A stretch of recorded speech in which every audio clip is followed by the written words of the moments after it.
On va vous faire une petite présentation, chacun notre tour de qui on est. On va vous faire une petite présentation de l'idée du projet et de ce qu'on vous partage. Et après, on va commencer gentiment avec notre petite histoire, notre petit conte de fées qu'on a lancé il y a bientôt un an. Donc, je vais commencer. Pour ceux qui au moins qui ont un peu suivi le stream Step Up ces derniers temps, vous avez dû voir ma tête déjà. Mais je vais refaire une petite présentation. Je m'appelle Vincent, alias Raon. J'ai 28 ans. Actuellement, je suis à Toronto avec monsieur Julien Pérouse pour un Bankroll Challenge et plus un Life Challenge pour être tout à fait honnête. Et on est là pour grind pendant 3 mois, apprendre et tout partager avec vous parce que c'est dans nos politiques. Par là, je t'ai rencontré il y a quoi? Il y a un an et des patates. Première chose qui m'a sauté aux yeux, c'est que c'était un homme qui était torturé, entre guillemets, un peu par lui-même, pour le coup. Ouais. Mais derrière ces automatismes où il aura tout le luxe de revenir dessus et sur l'évolution qu'il a pu avoir, c'est vrai que j'ai senti vraiment, et c'est une de tes plus grandes qualités, c'est ton implication, ton engagement, ton envie d'évoluer. Et du coup, c'est un honneur et un plaisir de partager ce moment avec toi parce que tu es fondamentalement une personne qui est en chemin qui grandit tous les jours, pas juste dans la théorie, mais concrètement en pratique. Et c'est très inspirant même pour moi aujourd'hui. L'idée, ça va être concrètement de parler de mindset, de passer de. Ok, parfois on entend, souvent on se représente le coaching mental par, ouais, bah, le coaching mental, c'est méditer, avoir des routines, faire un cool down, toutes ces petites choses-là. Alors qu'en réalité, on peut imaginer, en tout cas, c'est l'angle qu'on va prendre ensemble, c'est que c'est beaucoup plus vaste que ça. Et du coup, ce qu'on va faire aujourd'hui, et c'est ça qui va c'est comme un moment de chill au coin du feu qu'on va vivre ensemble, puisque finalement, vous avez compris que du coup, on se connaît, on a travaillé ensemble pendant longtemps avec Vincent. Et en fait, c'est l'occasion de revenir sur qu'est-ce que c'est que le coaching mental à partir d'une expérience de coaching, à partir d'une transformation, à partir de quelqu'un qui a vécu différentes étapes dans son développement, différentes prises de conscience et qui a changé clairement sa façon de fonctionner pour mieux s'adapter à l'environnement de pression qu'on connaît qu'est le poker. D'où est-ce que tu es parti? Et je suis curieux, rétrospectivement, quelle Ok. image tu vas poser sur le toit d'il y a un an en arrière? Comment t'en Waouh. parlerais? Le mois d'il y a un an en arrière. Ouais. Euh, Déjà impliqué et déjà engagé. Ça c'était sûr, mais à ma manière. Il y avait quelque chose que j'avais pas forcément compris il y a un an et que j'ai un peu mieux compris aujourd'hui, c'est qu'on peut être impliqué, on peut être engagé sans se faire du mal.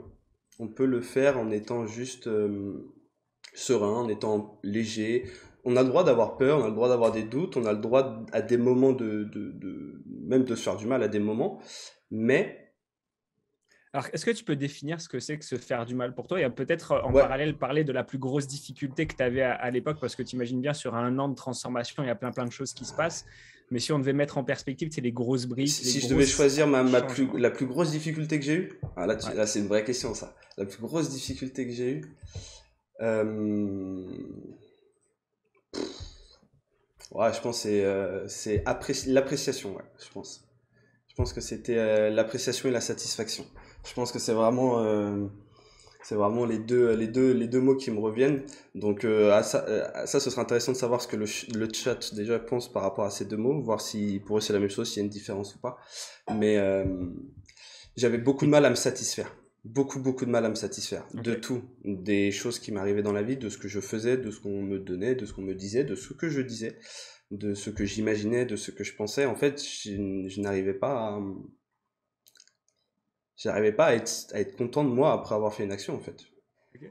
Donc, ce que tu es en train de me dire, c'est que quasiment tu étais très engagé déjà, comme tu le dis, Ouais. mais chacune des choses et des accomplissements que tu avais, chacune des choses que tu réalisais, ça ne générait pas de plaisir, pas de satisfaction et tu avais toujours Non. des émotions désagréables par rapport à tout ça. En fait, ce modèle-là de ne jamais être satisfait de soi, c'est un modèle qui m'a été utile pendant des années, des années, des années et des Ok. années. En fait, c'est le modèle qui m'a été utile jusqu'à peut-être du perfectionnisme. Oui, on peut peut-être en parler. Bonne remarque. Ouais, c'est un modèle qui m'a poussé pendant des années, qui m'a poussé pendant les études, qui m'a poussé pendant mon éducation, mon évolution. J'ai grandi comme ça, en fait. Nous à la maison, c'était pas on essayait de faire quelque chose ou on faisait quelque chose moyennement, tu vois, on faisait quelque chose bien, en fait. C'était acté comme ça et il n'y avait pas le choix, c'était juste normal de bien faire, en fait. Donc, Donc c'était moi, un moteur pour toi. moi, C'était c'était un mon moteur pour toi moteur. pendant toute une partie de ta vie. Et qu'est-ce qui a fait qu'à un moment donné, du coup, ce moteur qui t'a justement poussé, qui t'a aidé à avancer, Ouais. est devenu une limite, du coup? Et bah, c'est l'appréciation du coup. C'est que en fait, mon moteur, comme je faisais les choses pas avec, que je faisais les choses avec une rigueur et une discipline entre guillemets, en tout cas une rigueur sur les résultats qui était tellement grande que je me mettais la pression en fait. Et du coup, quand je me mettais la pression, je me mettais la pression dans la tête, mais je me mettais aussi la pression dans mon corps. J'étais quelqu'un de très tendu, moi. Moi, je suis tendu, même physiquement. J'ai même une blessure par rapport à ça, mais je suis tendu. Mon dos, pendant des années, même quand j'étais au lycée, j'avais déjà des ceintures pour le dos, quoi. Donc, j'étais physiquement tendu, tu vois. Et il y a un moment, c'était plus acceptable pour moi. Et j'ai compris que, en me sentant bien, j'ai compris que en régulant et en reprenant entre guillemets du contrôle sur ce bien-être, sur cette détente-là, et ben en fait, j'allais juste atteindre ce que je voulais atteindre, quoi. Et pour faire le parallèle au poker, en fait, bah, quand tu travailles ton jeu, quand tu t'investis beaucoup et que t'as pas les résultats qui sont escomptés et que tu trouves que tu as un gap entre ce que tu sais en théorie et ce que tu mets en pratique qui est énorme et que tu comprends pas ce qui se passe et que toi ça t'impacte, bah il y a un moment il faut savoir prendre du recul en fait. Donc il faut savoir regarder la situation et moi ce que j'ai regardé et ce que j'ai conclu et je l'ai dit mais il y a des années déjà je l'avais dit. Là ça fait un an que j'ai fait le pas de venir travailler avec toi mais je l'avais déjà dit il y a 2 ans, il y a 3 ans, il y a 4 ans. Et c'est pas, il fallait que je le fasse avant parce que je l'ai fait au moment où il fallait le faire, donc c'est très bien pour ça, tu vois, tout Ouais. est arrivé à point, mais là, avec le recul, il y a 4 ans, j'aurais déjà dû le faire, même il y a 5 ans, il Bah, y a si 6 ans, tu me tu vois. permets de mettre en perspective, du coup, Bien sûr. ce que tu viens de partager quelque part, c'est que, et c'est super intéressant pour tout le monde parce que j'imagine qu'il y en a d'autres, des perfectionnistes dans l'équipe, dans les viewers et tout ça. Team Et d'ailleurs, il y a une perfection. très bonne question, hein, du coup, de Azure qui dit durant cette période, tu n'as jamais ressenti un sentiment d'accomplissement, pour l'interrogation. Alors, je pense que, alors, bon, je vais philosopher un petit peu, je pense que j'ai ressenti des sentiments d'accomplissement, mais je pense que je n'avais pas la conscience assez développée pour savoir que c'était un sentiment d'accomplissement. Et je pense que je les ai reniés. Je pense que ils étaient là, à mon avis, mais je les ai mis sous le tapis. Je suis passé à autre chose. Je les ai jamais vécus, en fait. Donc, je l'ai jamais ressenti intérieurement. Peut-être qu'il y a eu une Tu n'es pas émotion qui est imprégné. passée, tu vois. C'est ça, peut-être que c'est passé, peut-être que c'était là, mais moi, dans ma tête, j'étais en mode, mais non, mais c'est pas suffisant. Mais non, mais non, tu vois.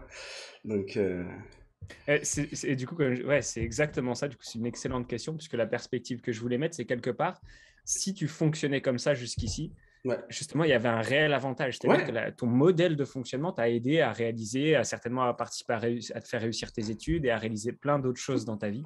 totalement. Euh, Simplement qu'à un moment donné, un modèle a toujours ses limites si tu ne l'améliores pas, si tu ne l'optimises pas quelque part. Ouais, Et la limite du tien, c'était, OK, j'arrive à faire du chemin, à avancer ouais. sur mon chemin. Par contre, on pourrait imaginer une balade en forêt. Quoi. Si à chaque fois que tu poses le pied par terre, tu as mal au pied, Ouais, parce que tu as une écharde ou tu as un caillou dans le pied, ça devient plus très, très agréable quelque de part. fou, ouais. Et on sent bien qu'il y a quelque chose à changer. Quoi. Exactement. Oui, j'avance, mais j'aimerais bien avancer sans avoir cette douleur au pied. Quoi. Ça serait un peu ça l'image qui illustrerait.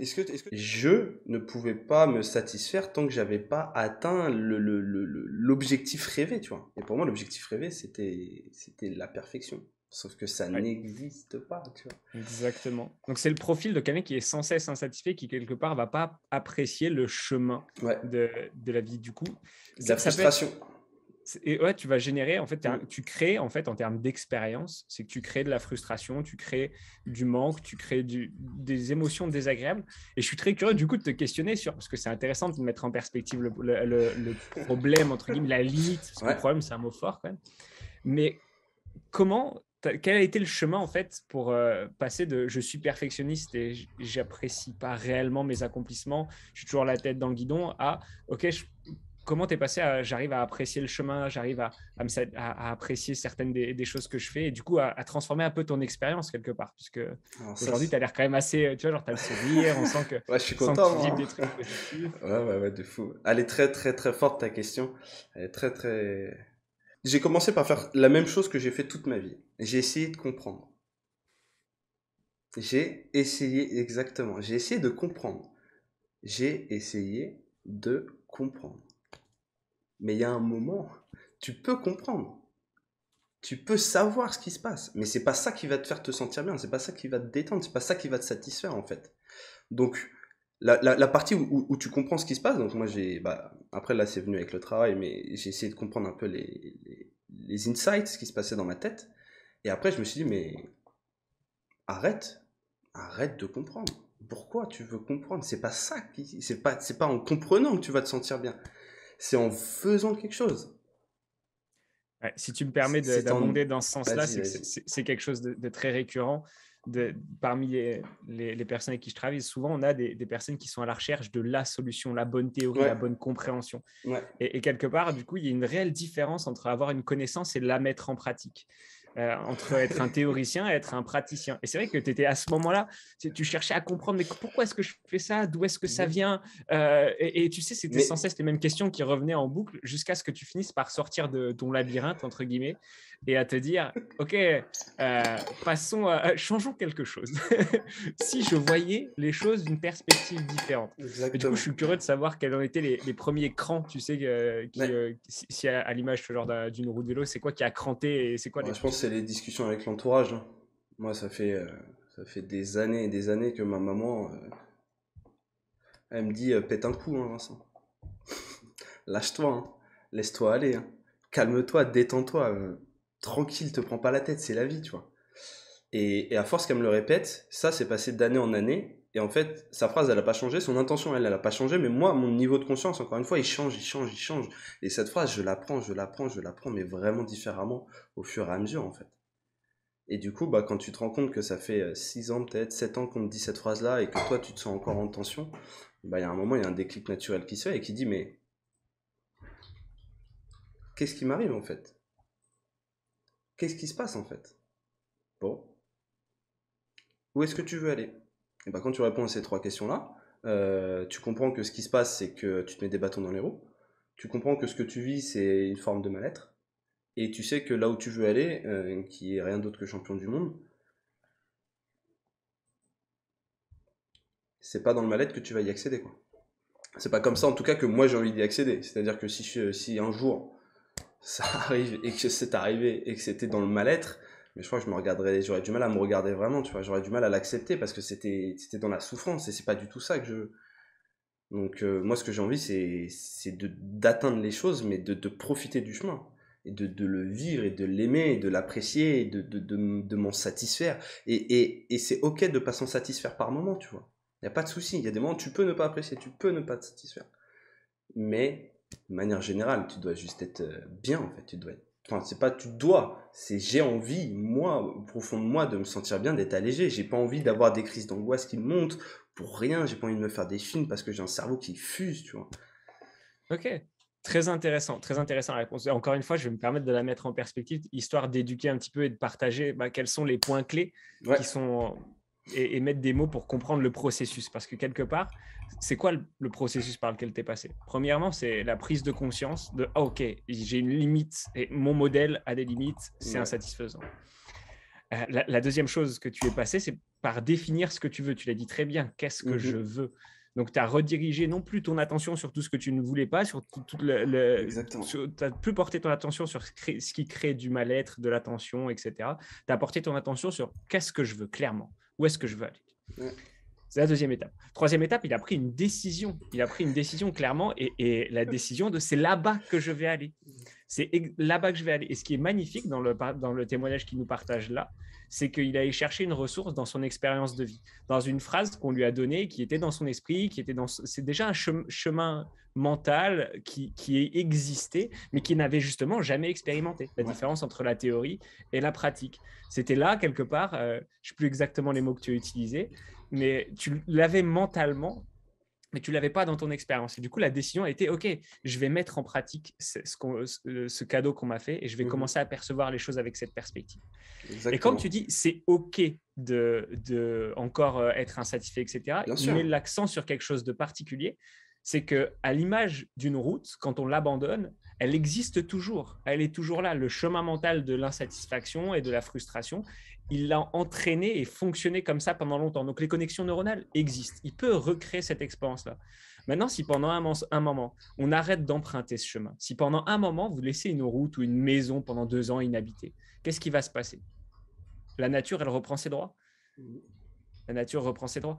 Donc, ça reste un choix quotidien, ça reste un challenge et une façon de fonctionner, un choix quotidien, une décision quotidienne. Et félicitations de t'honorer et d'alimenter justement une nouvelle voie. Merci, Dans ton expérience, est-ce qu'il y a une prise de conscience, un outil, une façon, enfin, un changement que tu as eu qui, du coup, encore une fois, peut inspirer la communauté et peut-être être une occasion de partager un peu de valeur avec eux? Ouais. Moi, c'est. Après, là, celle-là, elle est arrivée tard, mais la dernière très grosse que j'ai pris, c'est sur notre premier coaching mental. Il y en a eu avant, mais celle-là, c'est vraiment la dernière grosse qui est prise. En fait, j'étais vraiment persuadé que sur certains aspects de ma vie, de ma personnalité, je ne me voilais pas la face. J'étais sûr que je ne me voilais pas la face. J'avais vraiment l'impression d'être transparent et de faire les choses avec cohérence et d'être OK avec ça. Et on a fait notre premier coaching mental que j'ai enregistré. Et en fait, non. Et en fait, j'ai pas arrêté de me contredire, j'ai pas arrêté de me voiler la face par moment. Et quand j'étais à chaud, j'étais à fond dans le truc, je l'ai pas vu, mais à froid, ça m'a marqué en fait. Et j'étais incohérent par moment. Et tout de suite, le premier réflexe que j'ai eu, mon réflexe qui était ancré, et je me suis flagellé. Je me suis flagellé parce que je dis putain, mais attends, mais t'es là, t'es pas cohérent, tu fais n'importe quoi en fait, tu te voiles la face, mais c'est quoi, tu te prends pour qui en fait, tu vois. C'est extraordinaire parce que là, on met le doigt sur le moyen que tu faisais du coup pour créer cette frustration, Mm. etc. Du coup, Ouais. tu illustres du coup, le discours interne, les mots que tu te donnais à toi-même et qui du coup créent ton expérience désagréable, quoi. Putain, mais qu'est-ce que tu branles? C'est nul. Moi, il y a une question qui a été sur la question du coaching, parler des outils. Quel Ouais. outil utilises-tu? C'est vrai que pendant que tu cherches, peu importe une question, etc. Ouais, j'ai entre guillemets Moi, ça répondu, mais fait, vas-y. pour répondre à cette question-là, ça fait à peu près 10 ans, moi, que ça me passionne le coaching mental. Et du coup, je suis allé partir en exploration dans énormément d'outils, d'approches, de façons de fonctionner. Et donc, c'est très, très important d'avoir cette phase-là pour structurer une méthode. Par exemple, quand on apprend quelque chose, quand on apprend le coaching, je sais que c'était très rassurant pour moi au début d'avoir des outils, et j'en ai toujours certains. Mais du coup, quelque part, au bout d'un moment, on intègre énormément de ces façons de fonctionner-là et Ouais. on les transcende, entre guillemets. C'est-à-dire qu'aujourd'hui, j'ai l'étape où j'en suis dans le coaching mental, c'est que j'ai une attitude et des méthodes qui permettent de rééduquer son système, d'apprendre comment reprogrammer son corps, son esprit, ses émotions pour qu'il soit à notre service. Et il n'y a pas Exactement. un outil miracle, il n'y a pas « cet outil, c'est incroyable ». Non, c'est un ensemble de bonnes pratiques, d'attitudes, de croyances. Ah, il y a quand même un outil miracle là, maintenant que j'y pense là. Ah ouais, Ah, il y en a c'est quand lequel même pour un ça? qui me parle là. Ok, La je PNL. t'écoute. Ok. La PNL. Parce que, donc, je sais pas si vous connaissez la PNL, mais ça veut dire programmation neurolinguistique. Et ça veut littéralement dire, enfin, moi en tout cas, c'est la définition que je m'en fais et qui me plaît en ce moment, c'est donc linguistique, tes mots, programme, neuro, ton cerveau. Les mots que tu utilises, les mots que tu dis, les mots que tu penses, les mots que tu sors de ta bouche, programme ta manière de penser. Exactement. Voilà. Donc, à partir du moment où ça, tu le conscientises, après, ça demande évidemment des efforts là-dessus, mais je trouve Ouais, ça. après, ça peut être la façon du coup dont tu te parles à toi-même, Ouais, le choix du vocabulaire que tu ouais. utilises. Pour illustrer ce que tu viens de Bah, dire, moi, il regarde, y a un mot moi je que je suis parlais en mal, train, moi. Moi je me parlais très si très tu me mal, hein. permets, Ouais, excuse-moi.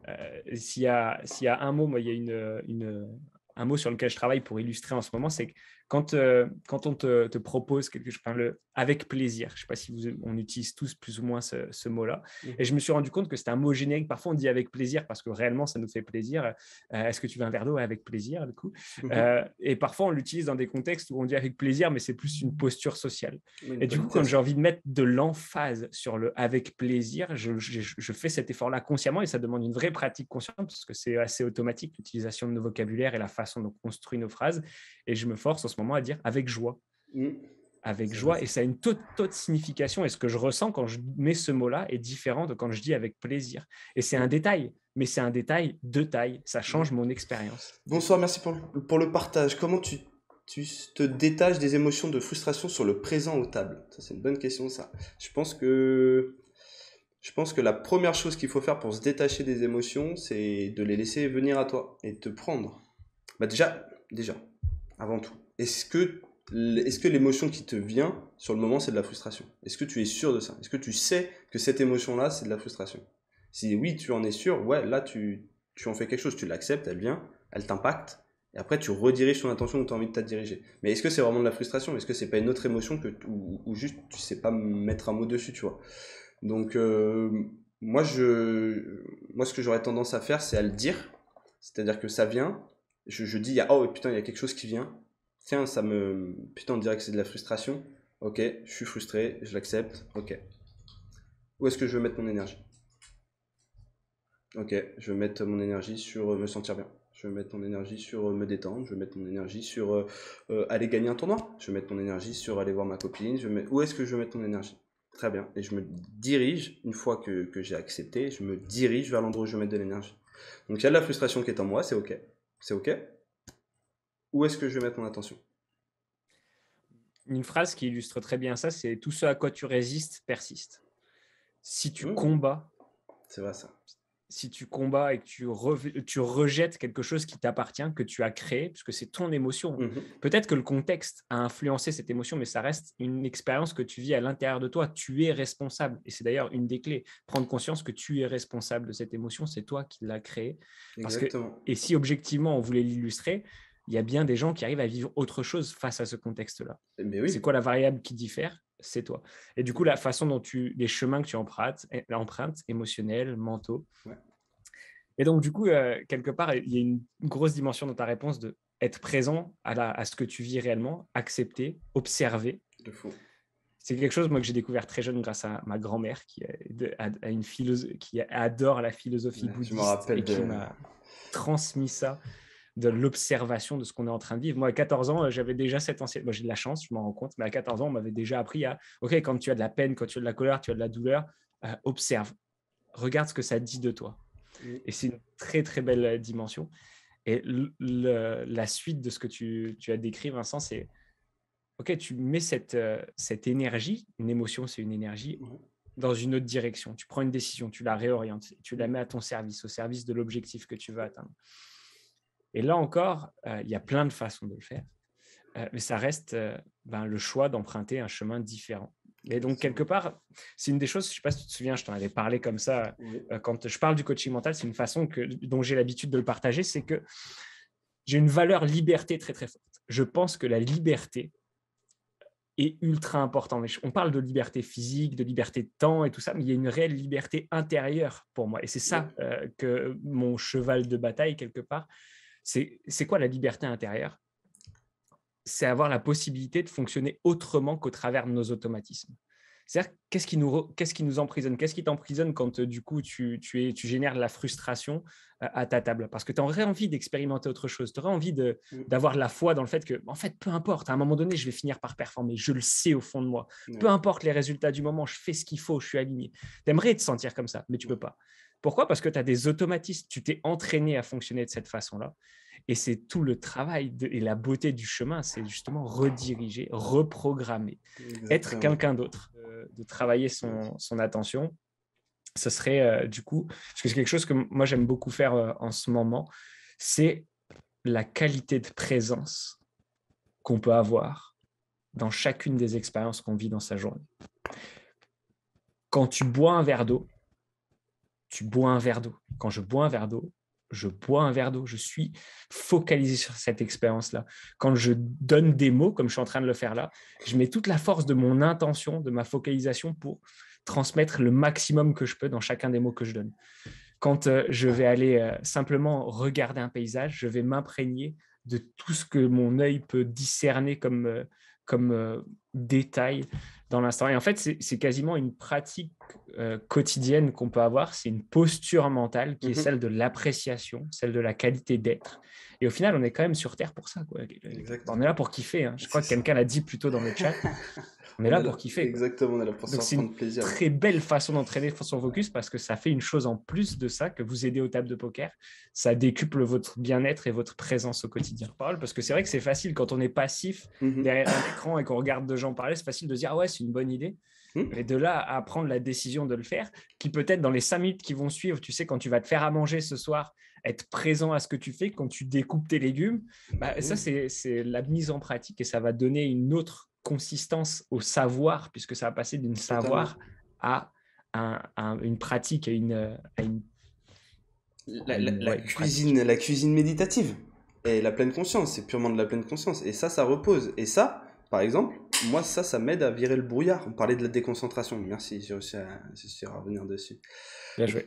Tu vois, je m'étais déconcentré. Mais ça, en fait, le fait d'avoir des moments entiers où tu es dans ton être et juste tu es, en faisant tu es, mais en fait, tu as des moments où ça va venir et tu vas pouvoir les traiter. Et ça va venir petit à petit. Moi, la méditation, j'aime bien le voir comme ça, où bah, tu te calmes justement et quand tu as les pensées qui arrivent, et bah, c'est à ce moment-là où justement tu les laisses filer, tu les laisses couler en fait.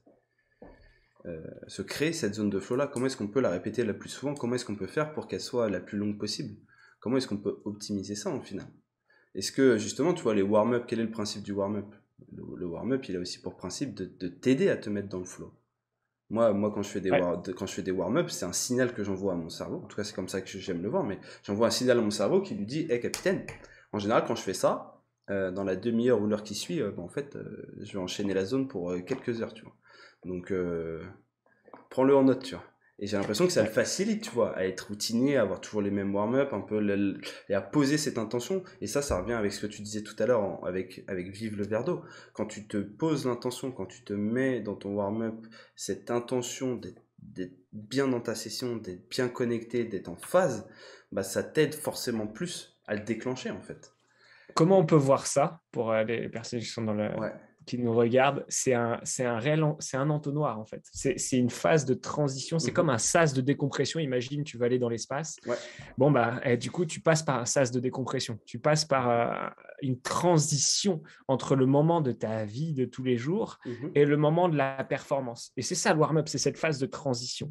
Et donc, ce que tu décris, les étapes par lesquelles tu passes, c'est comme un code dans ton esprit Mhm. qui focalise ton esprit sur, OK, là, on est en train de changer de phase de vie. Quoi. Là, on va être dédié à la performance maintenant.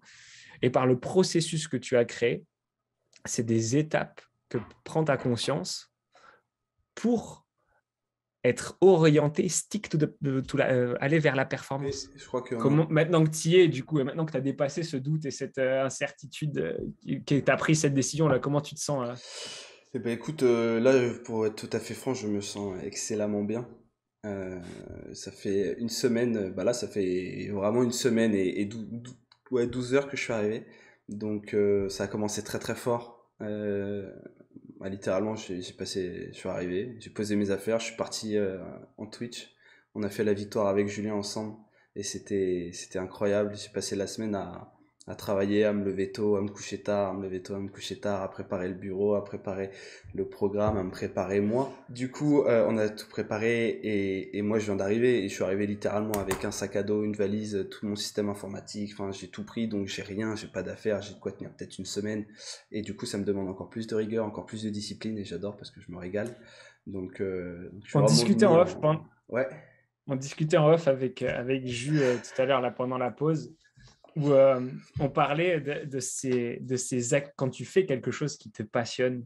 Ouais. On parlait du fait que, en fait, quelque part, des fois, tu peux avoir moins de sommeil que d'habitude, Ouais. moins de moments de repos, mais pourtant te sentir plus en énergie. Et c'est Ouais. assez amusant, du coup, ces phases-là, quand du coup, toutes tes activités t'énergisent. Et c'est vraiment un De témoin fou, ouais. que tu es sur la bonne voie, c'est quand Mm.